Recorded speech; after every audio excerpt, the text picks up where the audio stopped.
Degree घ्यायच्या टायमिंगला बरोबर अचानक कोरोना आला, त्याच्यामुळे माझं डिग्री घ्यायला जायचं ग्रॅज्युएशन डेचं स्वप्नच राहिलं. पण ह्या लोकांचं ग्रॅज्युएशन डेचं सेलिब्रेशन बघितल्यावर वाटतंय एखादा मेकअपचा कोर्स मी पण लावला पाहिजे. आता त्याचा फायदा होईल का नाही काय माहिती नाही, पण सेलिब्रेशनची मजा आणि फील 100% येतो एवढं मात्र नक्की. आजच्या व्हिडिओमध्ये आपण पुन्हा एकदा बघणार आहे मेकअप आर्टिस्टचे मोटिवेशन आणि त्यांचे नेटवर्क मार्केटिंगचे चाळे. नेटवर्क मार्केटिंग मध्ये कसं असतं माहिती आहे का, त्यांचा डायमंड लेवलचा कार्यकर्ता तो कोट पॅन्ट घालून एक कडक लिंबाखालचा काळा चष्मा चढवून एखाद्या महागड्या भाड्याच्या गाडीत जी फक्त एका दिवसासाठी रेंट आणलेली असते त्यामधून एंट्री मारतो आणि स्टेजवर जाऊन बोलबच्चन द्यायला सुरुवात करतो. लेवल सबके निकलेंगे बट निकलेंगे उसके जो खड़ा रहेगा यहाँ पे.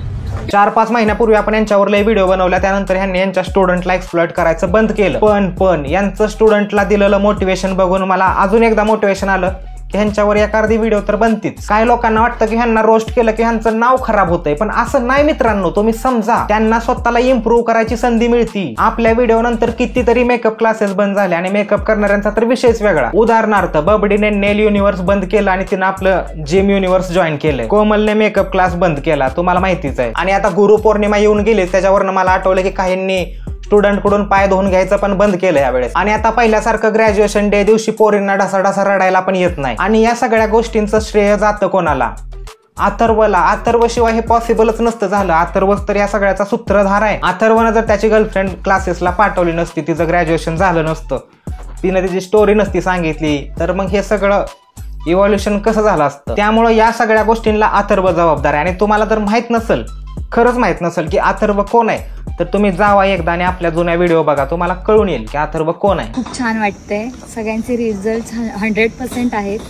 मग त्यामुळे मॅमकडे देण्यासारखं खूप काही आहे. रोज वेगळ्या टेक्निक. खूप छान आहे, नो डाऊट. तुमच्या मॅडम लय हुशार आहेत, पण रोज नवीन टेक्निक हे थोडंसं जास्त नाही झालं का? नाही मान्य आहे मला, पण थोडं तरी इलॉजिकल बोला. एवढं लॉजिकल बोलल्यावर लोकांना सगळं खरं वाटेल नाही का? मी फक्त यांना चांगलं सांगायचं काम करतोय, नाहीतर ह्यांना माझा लय राग येतो. नवीन क्लास ओपन करतात, नवीन बॅच ओपन करतात आणि मग मला बोलतात नुसतं रोस्ट नको करू, आमची बरोबरी कर. आता तेवढ्यासाठी आणि तुमची बरोबरी करण्यासाठी मी मेकअप तर नाही करू शकत, पण चांगलं दिसण्यासोबत जर 4 माणसं आपल्या जवळ उभी राहिली तर कसं वाटेल? आता मी म्हणलं की ह्याच्यासाठी एखादा चांगला परफ्यूम मारा, पण चांगला परफ्यूम म्हणल्यावर तुमच्या मनात काय आलं असेल? इम्पोर्टेड एक्सपेन्सिव्ह परफ्यूम, जे जरा जास्तच महाग असतं. माझ्याकडे सोल्युशन आहे, ला फ्रेंचचा इनवोक परफ्यूम, ज्याची क्वालिटी, सुगंध आणि पॅकेजिंग इम्पोर्टेड पेक्षा कमी नाही. इनवोक युनिसेक्स परफ्यूम निश एडिशन, इफ्लोरसंट आणि मॅजिकल इनवोक, जास्त वेळ टिकणारा सुगंध. याच्या टॉप नोट मध्ये आहे मॅन्डरिनचा सुगंध. परफ्यूम सोबत तुमच्या सुंदर सकारात्मक दिवसाची सुरुवात करा, कारण याच्या हर्ट नोट मध्ये आहे ऑरेंज ब्लॉसमचा सुगंध आणि बेस नोट मध्ये आहे सॅन्डलवूडचा सुगंध, जो अपलिफ्टिंग आणि पॉझिटिव्ह फिनिश देईल. एकदम परफेक्ट प्रीमियम परफ्यूम गिफ्ट पुरुष आणि स्त्रियांसाठी प्रत्येक सीझन साठी. हा स्पेशल बनवलायच सगळ्या रिझन्स मध्ये आणि सीझन्स मध्ये सूट व्हायला. जास्त वेळ टिकणारा सुगंध स्त्री आणि पुरुष दोघांसाठी मोहक सुगंधाचे मिश्रण करेल, जो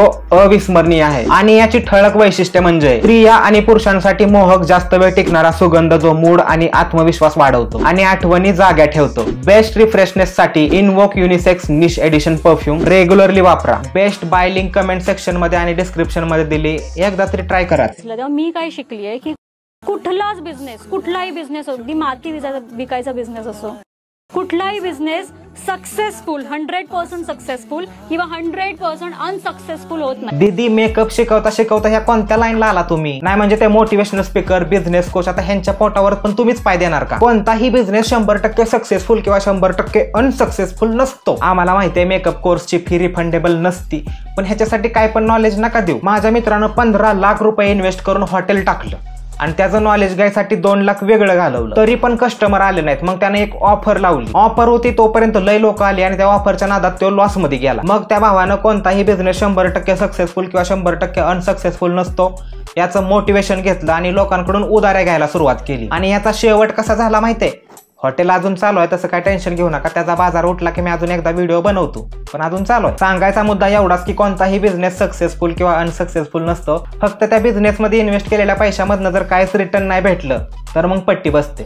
सक्सेसफुल यासाठी नसतो कारण आपलं मन कधीच भरत नाही, राईट? अनसक्सेसफुल यासाठी की आपण काहीतरी शिकलोय त्यामधून. असं नाही की आपण 0 नॉलेज घेतलंय किंवा 0 आपल्याला मिळाले. 1 रुपये तरी कमवला असेल. माझ्या पण डोळ्यांना मुंगी आलते, पण मी सांगतो समजून तुम्हाला. त्यांना म्हणायचं की एखाद्या जरी बिझनेसमध्ये 1 रुपया जरी कमवला तरी तो बिझनेस 100% अनसक्सेसफुल नसतो. मान्य आहे, पण दीदी आमच्या दीदीनं मेकअप क्लास लावला, त्याची फीस होती 90,000. आता त्या 1 रुपयाची अगरबत्ती कुठं लावायची तुम्हीच सांगा. जो बिझनेस सक्सेस झाला, एका दिवशी तुम्ही 1 लाख रुपये कमवलेत, असं समजू नका की मेरा बिझनेस सेट है, पता नहीं कब जाके वो अनसक्सेसफुल हो जाए. पण दीदी मगाशीच तर म्हणली की कोणताही बिझनेस 100% अनसक्सेसफुल नाही होत. असं नको करू दीदी प्लीज. बिझनेस हा नेहमी ऊपर नीचे होता रहता. एंडिंग मध्ये का होईना पण दीदी बरोबर बोलली, ऊपर नीचे होता रहता है, झप्पूक झुप्पूक. नाही ते सगळं जाऊ द्या. मला काय विचारायचं होतं माहिती आहे का, मराठीमध्ये मोटिवेशन देता मध्येच 2-4 वाक्य असे हिंदीमध्ये बोलल्यावर कूल वाटतं का प्रोफेशनल, म्हणजे ते कशासाठी करायचं असतं. आता दीदीच्या रीलवर एका भावानं कमेंट केली, अथर्व जोपर्यंत येत नाही तोपर्यंत तुमचे व्हिडिओ अनसक्सेसफुल. 0.01% ट्रोलिंग ह्याच्यात भावानं शिवी दिली ना, तिला बॉडी शेम केलं. आणि तो अथर्व आणि त्याची गर्लफ्रेंड तो विषय पण वेगळा. पण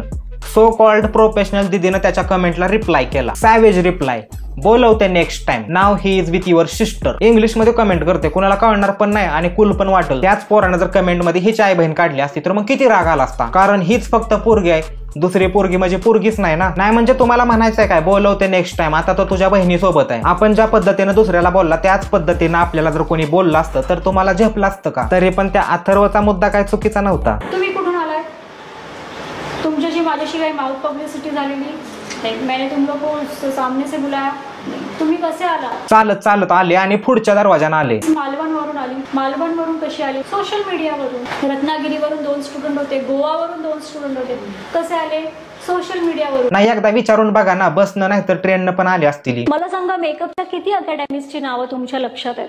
आपलं नाव तुमच्या लक्षात आलंच असेल, हो ना. पीएचडीचं नावच असे आणि पीएचडी एखाद्या विषयात पीएचडी केल्यावर डॉक्टर बनतं, तसं मेकअपच्या दुनियेत पीएचडी केल्यावर मुवा बनतं. एक वेगळीच दुनियादारी. थोडंफार माझ्याकडून चुकून प्रमोशन झालं त्याचं पेटीएम करा, नाहीतर मग भोसरीच्या अकॅडमीचं नाव सांगेन. कधी मला वाटतं की मेकअप करणाऱ्यांना शिक्षण कमी आणि मोटिवेशनच जास्त लागतं. आणि एखाद्या कामात जर तुम्हाला सारखं मोटिवेशन द्यायला लागत असेल तर त्याला कोलंबस दिलेला चांगला. तरी पण घ्या थोडंसं मोटिवेशन, त्याला काय होतंय पोलिस. तुम्ही प्रत्येक जण आता बिझनेस मध्ये कन्वर्ट होणार. Freelancing is a business.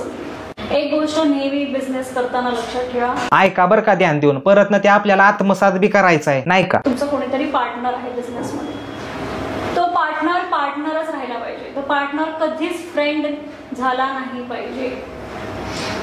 एखादी व्यक्ती माझ्यासोबत जर बिझनेस पार्टनर आहे माझी, ती माझी बिझनेस पार्टनरच असली पाहिजे.